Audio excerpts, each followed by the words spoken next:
fell over again. All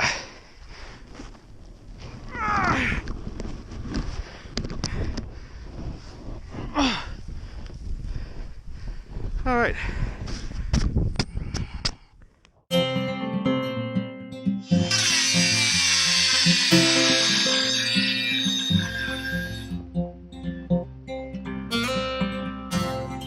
It's already spread.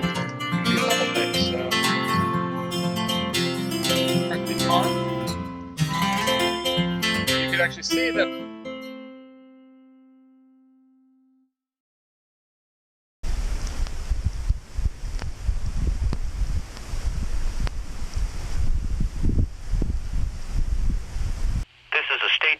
National Weather Service. Winter storm warning remains in effect until 6 a.m. Sunday. Hazard types: heavy snow and blowing snow accumulations, 24 to 30 inches. Timing: heavy snow will continue into this evening. Blowing snow will continue into Sunday. Impacts: heavy snow and blowing snow will continue to cause dangerous conditions and will be a threat to life and property. Travel is impossible. Visibility will be reduced to near zero at times in whiteout conditions through tonight. Winds northwest 10 to 20 miles per hour with gusts up to 30 miles per hour. Temperatures in the lower 20s. Wind chills in the single digits. A winter storm warning for heavy snow means severe winter weather conditions are expected. Do not travel. If you must travel, have a winter survival kit with you. If you get stranded, stay with your vehicle. Prepare for the possibility of power outages during snowy and cold conditions. So I'm back. What I'm showing right now, because I'm about to go out and explore outside. I'm making some high gaiters, and I'm just using a trash bag. This is definitely not high fashion.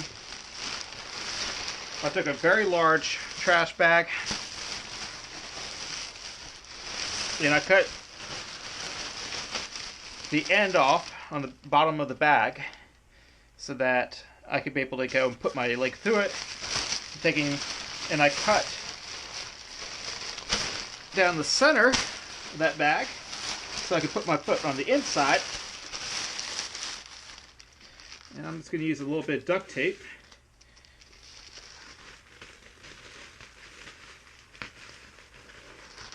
to seal it in place. This way, as I'm going through about 30 some inches of snow, because that's what my current count is about 29, 30 inches of snow. It'll keep my legs nice and warm. Half the reason I had to come in last time is that my legs were starting to feel numb and I couldn't really be outside for very long at that point. Don't want to get hypothermia. I got a bag with me with some first aid stuff, a snack, a shovel, things like that. And I'm going to take my snowshoes right here I was using before. And I'm going to see how far I can go with this. I got a little park around the corner from my house. I'm going to try and walk through there. That may not happen. In fact, it's more likely that it's not going to happen that way. But I'm going to try, and I'm going to see if I can have some fun. Worst case scenario, I think I'm going to try and build a snow igloo or some kind of snow fort if I can't even get to the end of my driveway. Well, we'll see. Anyway, I'm going to take you along for the journey.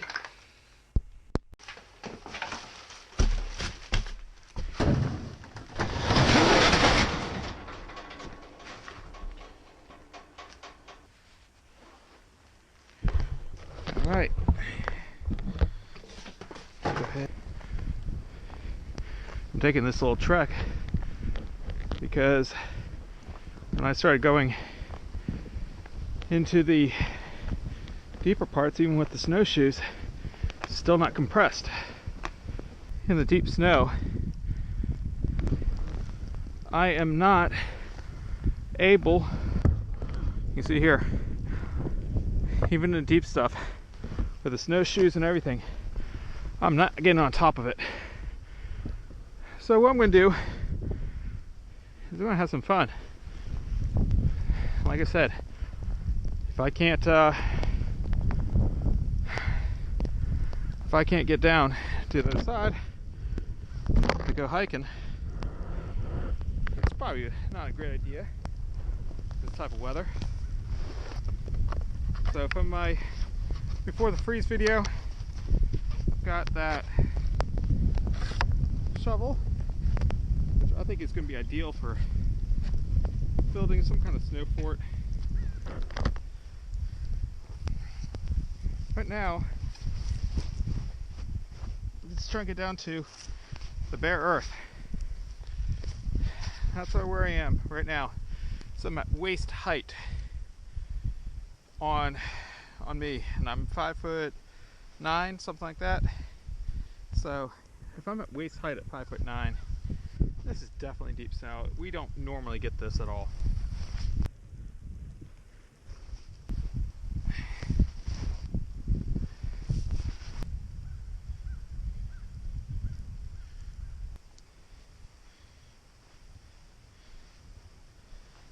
Let me show you something.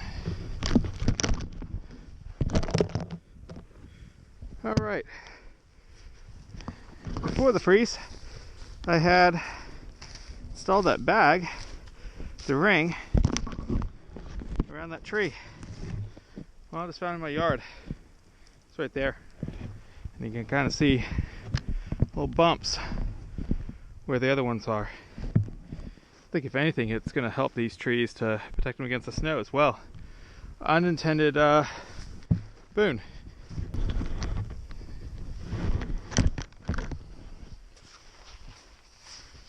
Let's see how this will work.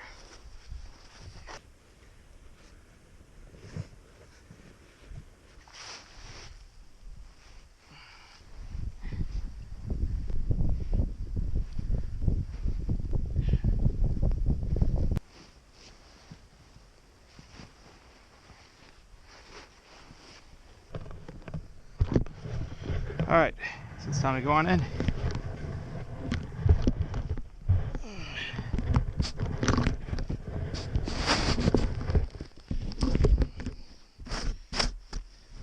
All right, we're on the inside.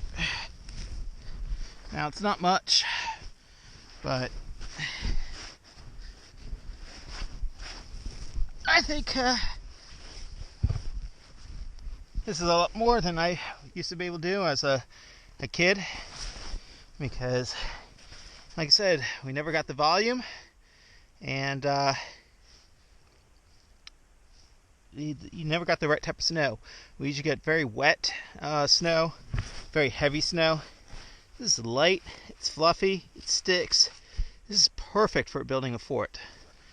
Now it's also pretty cool, at least I think it's cool. Fog out the light coming in, but you can see the blue coming through with all the light.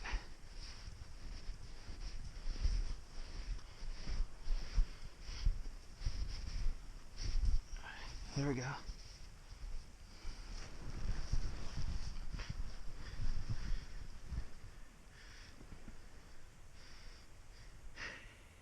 Pretty cool. Like I said, I've always wanted to build something like this.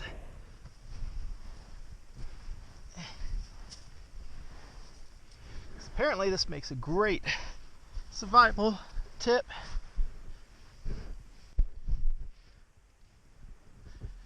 When you're if you're out in the wilderness and you got nothing else around you to shelter, you can make one of these. Although, if there's a blizzard, I probably would not recommend being in something like this for a long period of time. Not unless you had dug into a drift or something where there had already been a layer of ice forming and cusping across the top. Like right now, if there's another couple of feet and you're sleeping in here, you would easily get crushed. So I would not recommend this for any sort of in the element, at least especially not for sleeping. But maybe it could work if you were, like I said, already had some layer of ice forming across the top area here.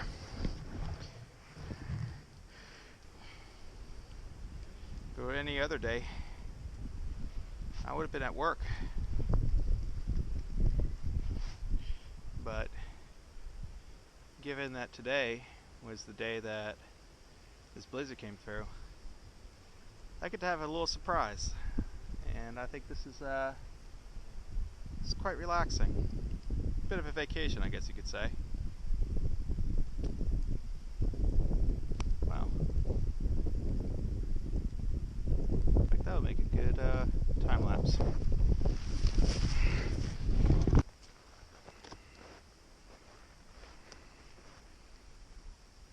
Let's see what you're seeing.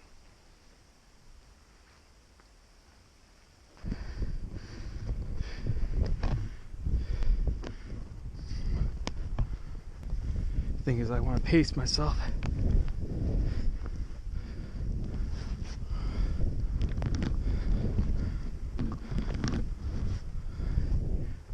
Definitely don't want to get too warm, because that's just bad. It's getting too cold.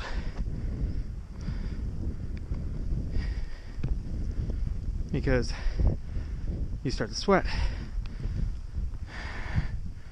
And sweat and cold means you might get hypothermia. Alright.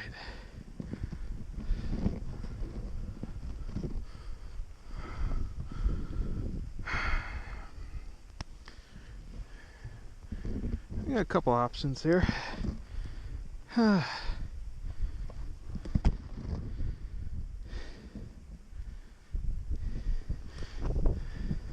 Might walk just a little bit down this way.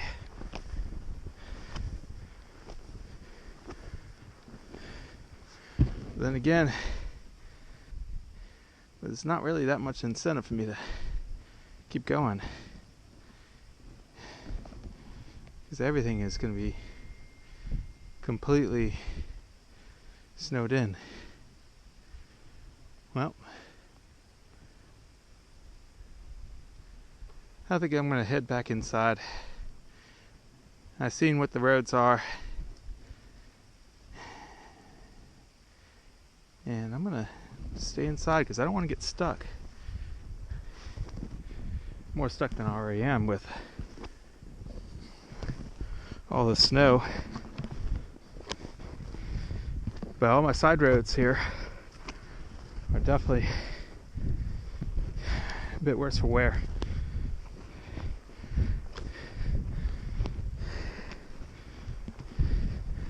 I think until this melts a little bit, I'm probably going to be very stuck, which means I might have to try and conserve calories in case that my supply is going to have to last a week, maybe longer. These are pretty cool. Oh. Fell over again. All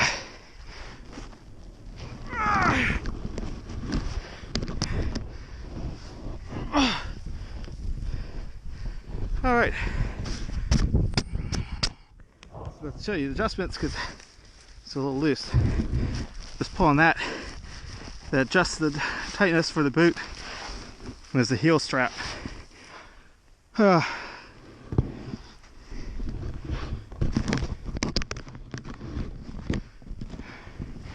There we go.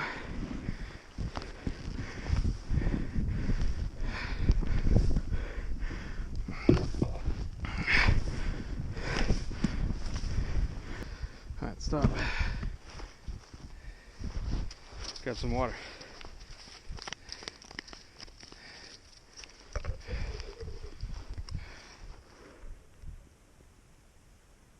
apparently it's easy to get dehydrated when you're out in the cold because you're cold and you don't feel thirsty.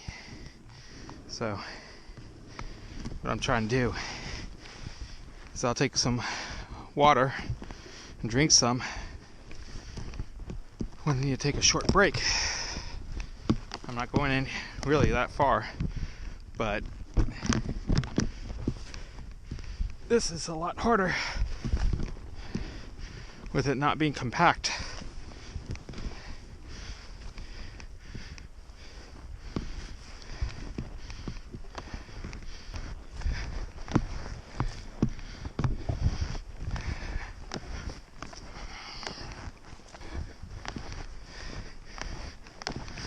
Back at the garage, like I said, I think I accomplished mostly what I wanted to do. I just know at this point that I better just stay inside.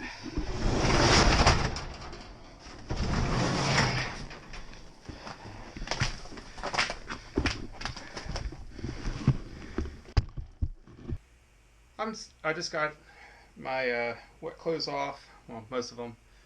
I just want to do a situation awareness evaluation. At this point, looking at it, I got close to about 30 inches of snow. Yeah, I had some fun just now playing in the with the fort, the snow fort. But ultimately, by going down to the road and seeing the condition of one of the main side roads that leads up to the highway, it's a bit better than my driveway, but not by much. It's got about half as much snow that's on my driveway, which is still a good 15 inches or probably 20 inches of snow. I haven't seen the plow go through our neighborhood since last night, and that was about, I want to say, around 9 o'clock. So in about 6 hours, it will be about 24 hours since I last seen the plow. That means, until further notice, I know I'm going to be stuck. So even if I get my driveway clear, which that in itself is going to be a bit of a task, then I still can't really get out because I have a mile to the main road. And a mile in about 25-30 inches of snow, yeah, that's not happening. And this stuff is pretty slippery with the tires. I'm not getting any traction. So a heavier snow, I probably would have been able to get a little bit more traction. On this, it doesn't seem like I'm getting much traction at all. That being said, what I'm going to start prepping for is that I'm probably not going to be out of here for at least another 3 or 4 days. So, doing an evaluation, I know I have plenty of food. I've got plenty of water. I don't seem to have any issues with that. I got heat. I'm probably just going to bunker down and just make sure that I'm not going to go through all my food too quickly, basically ration out. Although at this point I have quite a few rations, but I need to anticipate that I could be down here or be stuck here for up to a week. That being the case, I'm going to just make sure that I'm not eating all my food all at the same time. Well, not eating all my food. I got plenty in the store. I got plenty in the freezer. I got tons of canned soup and everything. I got enough to last me all week if I need to. And then some. Probably closer towards the end of the week, I'll be going through the dregs of everything I probably didn't exactly want to eat, or I might have partial ingredients for stuff. But I just want to take some time just to do that evaluation, because in situations such as an emergency, which this isn't a really emergency at this point, because I got shelter, food, water, and heat. So I'm not really at any risk. However, power goes out, well, there goes most of my heating element. I have electric stove, so but I have, as you've seen in the previous video, I have multiple camping stoves I can cook from, so that's not going to be an issue. Let's say, well, I got snow that I can melt down, so if I need to get some water, I have water from there. So really, at this point, food and heat are going to be the two main concerns, and right now, I think I'm doing pretty good on both. Well, this is just a update. I'm kind of showing something I haven't shown before.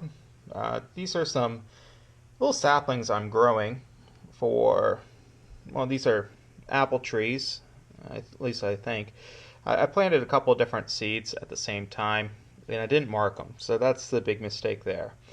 But I took several seeds. If there's an apple I really like, I'll take the seeds from that and I'll plant it into a potter here and see what grows.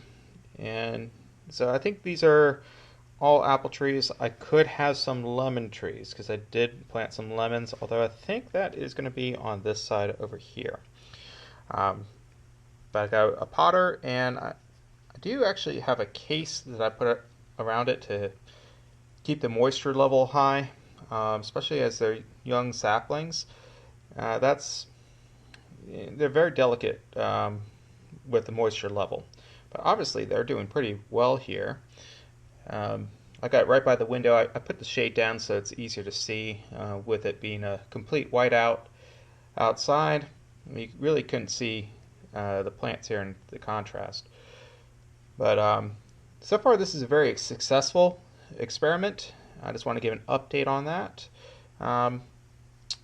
And I'll go and show you the progress, assuming that these guys survive over in a little bit, be strong enough to start planting or put into an actual potter. I want to get them a little stronger before doing anything with them, because right now that stem and root systems are very, very delicate. So, alright, I'll also give you an update on my onions. So here we are. If you remember in one of the first episodes, or I think it was the first episode that I did on YouTube with the backyard garage, I planted these two. These are onions. So they seem to be thriving at this point. I actually got another one. Actually another onion here. I actually split the onion into two parts. In these three potters here, I have some garlic growing and some aloe vera. Garlic is just starting to sprout, as you can see right there. But I think this has been a very successful experiment. But what I think I'm going to do, and I'll probably do this a little bit later today since I'm not having too much success outside, is I'm going to go and take all my onions here, plus I got 3 more other onions that I need to start putting in pots. And I'm going to I have a big garden tray, and I'm going to put all of the onions into one area. This will be easier. Probably also try to generate some kind of labels, because unlike the trees that I just showed you, well, I want to make sure I know what I'm growing. And I think the garlic and the onions, because they are in a related family, they could actually end up looking quite similar when they start getting larger. But there you go, another update.